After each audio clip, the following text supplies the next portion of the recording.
Aí, meus amigos, tudo bem com vocês? Vamos para mais uma aula de botânica. Vamos falar de fito-hormônios ou hormônios vegetais, beleza? Então, vamos começar.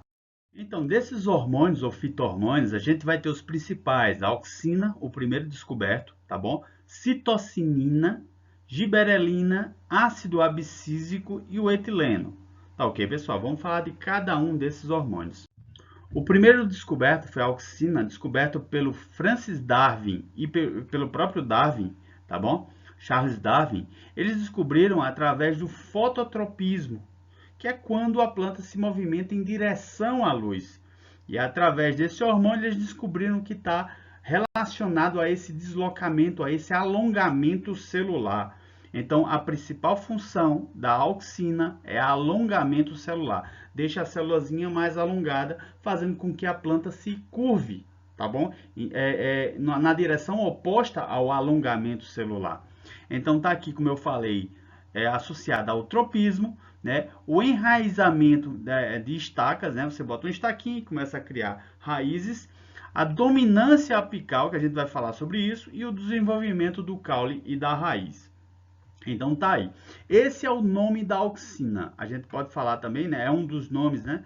Que são várias auxinas, são vários hormônios do crescimento. Então, esse aqui é o ácido indolacético, tá ok, pessoal? Quando você encontrar essa palavra AIA, lembre disso aqui, ácido indolacético. Tranquilo? Então, onde é produzido esse hormônio? Ele é produzido em vários lugares da planta, desde das regiões apicais da caule, raiz, semente, tá bom? Nas folhas, em alguns tecidos de cicatrização, frutos, tá bom? E alguns fungos. Então, pessoal, a auxina é um hormônio que está associado ao alongamento celular, tá bom? E ao fototropismo.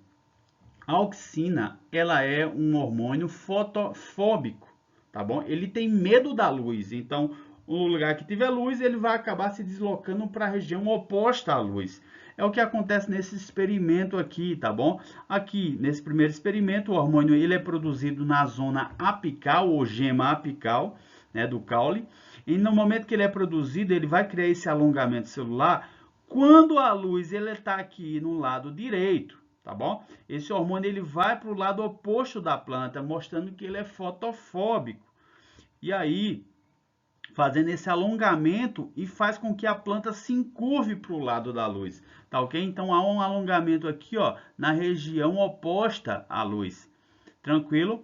E isso acontece também na raiz, mas aí vai acontecer o oposto. No lugar de acontecer um alongamento celular, ela vai acabar inibindo esse alongamento. Então, na raiz acontece exatamente o oposto. A outra região que vai acabar se alongando. Então, aqui, ó, nessa região que tem o hormônio, há o alongamento, enquanto na raiz há a inibição desse alongamento, né? Fazendo o contrário. Beleza, pessoal? Então, tá aqui, né, esse hormônio curvando a planta em direção à luz. Então, esse hormônio também está associado à dominância apical. No momento que ele é produzido aqui na região da gema apical do caule, ele acaba inibindo as outras gemas, as gemas laterais, elas ficam dormentes, tá ok? Então, o que é que algumas pessoas, alguns agricultores fazem? Corta a gema apical, que é onde era produzido esse hormônio, e acaba fazendo com que as gemas laterais elas fiquem ativas, elas comecem a crescer.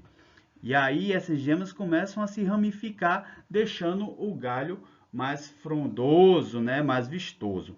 Tá ok, pessoal? Então é o que acontece aqui. Ele está associado a essa dominância apical. No momento que eu retiro, eu vou estimular a produção desse hormônio nas gemas laterais. Tranquilo? A concentração de auxina, ela varia de cada região da planta. Na raiz existe aqui ó, uma quantidade ótima e aqui a concentração. Então a raiz ela tem uma concentração aqui excelente. No momento que aqui cai, aqui vai subir e essa vai ser a concentração excelente para o caule, tá bom?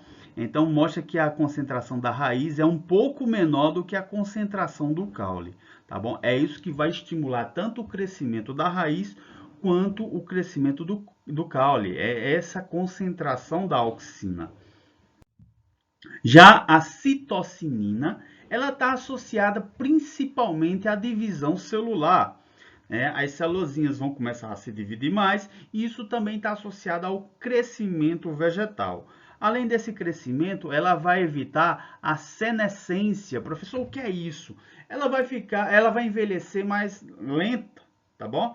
Ela vai ficar mais lento, vai ficar mais novinha, menos enrugada a plantinha, tá bom? Então tá aqui uma planta velha, né? A folha velha aqui, e aqui do lado a gente tem uma planta novinha, significa que aqui tem citocinina, beleza? Cito, lembra de quê? Citologia lembra de célula, tá bom? Nina lembra de proteína, uma proteína que está associada à célula, lembra disso? Citocinina, então, vai falar sobre divisão celular, beleza?